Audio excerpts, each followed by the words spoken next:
Hello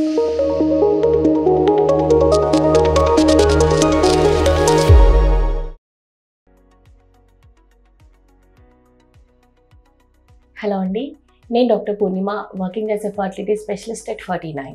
so మేము జనరల్గా ఎప్పుడైనా కపుల్కి ఐవీఎఫ్ అని చెప్పగానే వాళ్ళు అడిగే ఫస్ట్ క్వశ్చన్ ఏముంటుందంటే, మేడం ఐవీఎఫ్లో ఏమైనా సైడ్ ఎఫెక్ట్స్ ఉంటాయా అని చెప్పి అడుగుతూ ఉంటారనమాట. సో నిజంగానే మరి ఐవీఎఫ్లో సైడ్ ఎఫెక్ట్స్ ఉంటాయా, మరి ఏంటి సిచ్యువేషన్, సైడ్ ఎఫెక్ట్స్ ఉంటే మరి ఇంతమంది కపుల్స్ ఐవీఎఫ్ని ఎలా యాక్సెప్ట్ చేస్తున్నారు అన్నది చూద్దాము. మీరు ఫస్ట్ ఒకటి అర్థం చేసుకోవాల్సింది ఏంటంటే, ఏ ట్యాబ్లెట్ అయినా సరే, ఏ ఇంజెక్షన్ అయినా సరే, it has its own side effects. Let it be paracetamol, let it be Rantac, ఏదైనా సరే సైడ్ ఎఫెక్ట్ లేని ట్యాబ్లెట్ కానీ, సైడ్ ఎఫెక్ట్ లేని ఇంజెక్షన్ కానీ, అది మీరు ఆయుర్వేదిక్ అయినా, హోమియో అయినా, అలోపతి అయినా సరే, ఎలాంటి పద్ధతికి వెళ్ళినా సరే, ఏ ప్రొసీజర్కైనా, ఏ ట్యాబ్లెట్కైనా సైడ్ ఎఫెక్ట్స్ అన్నవి ఉంటాయి. బికాస్ మనం బయట నుండి ఒకటి లోపలికి, బాడీ లోపలికి వేస్తున్నాం కాబట్టి ఆబ్వియస్లీ సైడ్ ఎఫెక్ట్స్ అన్నవి ఉంటాయి.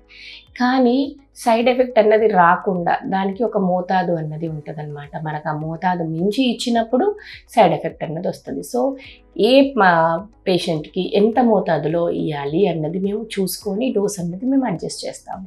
సో దాని ప్రకారంగా మేము డోస్ అన్నది సెట్ చేస్తాం కాబట్టి సైడ్ ఎఫెక్ట్స్ అన్నవి చాలా చాలా తక్కువగా ఉంటాయి.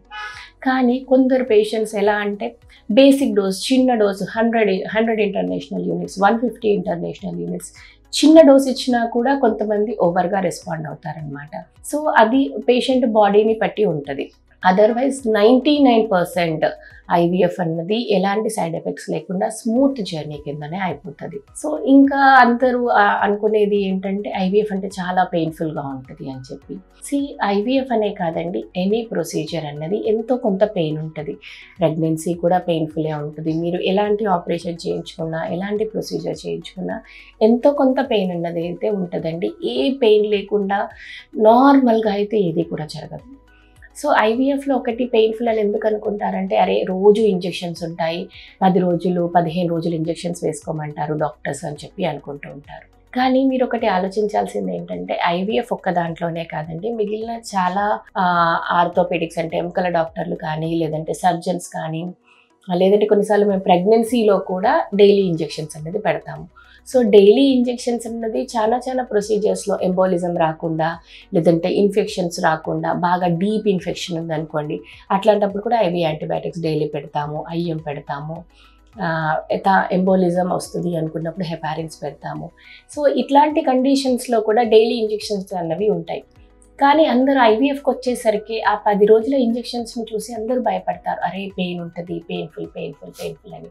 టు బి ఫ్రాంక్ చెప్పాలి అంటే, మేము ఐవీఎఫ్లో ఇచ్చే ఇంజెక్షన్స్ చాలా చాలా సన్నటి నీడిల్తో ఇస్తారు. ప్లస్ ఐవీఎఫ్కి ఇచ్చే ఇంజెక్షన్స్ అన్నీ కూడా ట్రైన్డ్ సిస్టర్స్తో ఇవ్వబడతాయి. రెగ్యులర్ సిస్టర్స్ ఎవరైనా కూడా ఇవ్వడానికి కుదరదు. There is a special training for that. So trained sisters ఇస్తారు, ప్లస్ చిన్న నీడిల్తో ఇస్తారు కాబట్టి they are very very very less painful than compared to మీరు నార్మల్గా నడుముకి తీసుకునే డైక్లోఫినాక్ కానీ, డ్రాటిన్ కానీ, వీటన్నింటితో పోలిస్తే ఇవి చాలా చాలా పెయిన్లెస్గా ఉంటాయి అన్నమాట. సో మీరు పెయిన్ అన్నది ఒక కాన్సెప్ట్ మీ బ్రెయిన్లోంచి తీసేయవచ్చు హ్యాపీగా.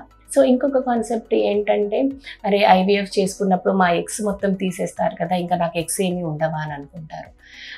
అది కూడా కరెక్ట్ కాన్సెప్ట్ కాదండి. సో మేము ఐవీఎఫ్లో చేసినప్పుడు ఏం చేస్తామంటే, ఆ నెలలో వచ్చిన ఎగ్స్ అయితే ఏవైతే ఉంటాయో వాటిని మాత్రమే తీస్తాము బయటికి. అంతే తప్ప మీ దగ్గర ఉన్న ఎగ్స్ మొత్తం మేము తీసేయము. ఆ నెలలో సపోజ్ 10 ఎగ్స్ వచ్చాయనుకోండి, 10ని బయటికి తీస్తాము. ఆ నెల కోటా అయిపోయింది. మళ్ళీ నెక్స్ట్ మంత్ మళ్ళీ మీకు ఎగ్స్ తయారవుతాయి, మళ్ళీ ఎగ్స్ వస్తాయి. మీ బాడీలో ఉన్న ఎగ్స్ మొత్తాన్ని కూడా డాక్టర్ బయటికి తీయట్లేదు. ఆ నెలలో వచ్చిన ఎగ్స్ని మాత్రమే బయటికి తీసుకుంటున్నాము. సో చాలామంది కపుల్స్ రెగ్యులర్గా అడిగే డౌట్ ఏంటంటే, మేడం ఐవీఎఫ్ చేసినప్పుడు మా ఎగ్స్ అన్ని తీసేస్తారు కదా, మళ్ళీ మాకు ఎగ్స్ ఉండవు అని. సో అలాంటి థాట్ ఏదైనా మీ బ్రెయిన్లో ఉంటే కూడా తీసేయండి. సో ఐవీఎఫ్ అనగానే పెయిన్ఫుల్ అని, లేదంటే ఐవీఎఫ్ అనగానే బాగా సైడ్ ఎఫెక్ట్స్ ఉంటాయని, లేదంటే ఐవీఎఫ్ అనగానే మా ఎగ్స్ అన్నీ అయిపోతాయని, ఇట్లాంటి ఆలోచనలు చాలామందికి ఉండి ఆ క్వశ్చన్స్ని బయటికి డాక్టర్ని అడగలేక అవి లోపలనే పెట్టుకొని ఐవీఎఫ్ అనగానే వద్దొద్దు మేడం మేము చేయించుకోము, మాకు 2 ట్యూబ్స్ బ్లాక్ ఉన్నా సరే, మాకు ఎగ్స్ తక్కువ ఉన్నా సరే మేము చేయించుకోమని చెప్పి వెళ్ళిపోతూ ఉంటారు. సో అలాంటి కపుల్స్ అందరికీ నేను నా తరపున రిక్వెస్ట్ ఏంటంటే, అలాంటి డౌట్స్ ఏదైనా ఉంటే నేను చాలా మటుకు క్లియర్ చేయడానికి ట్రై చేశాను.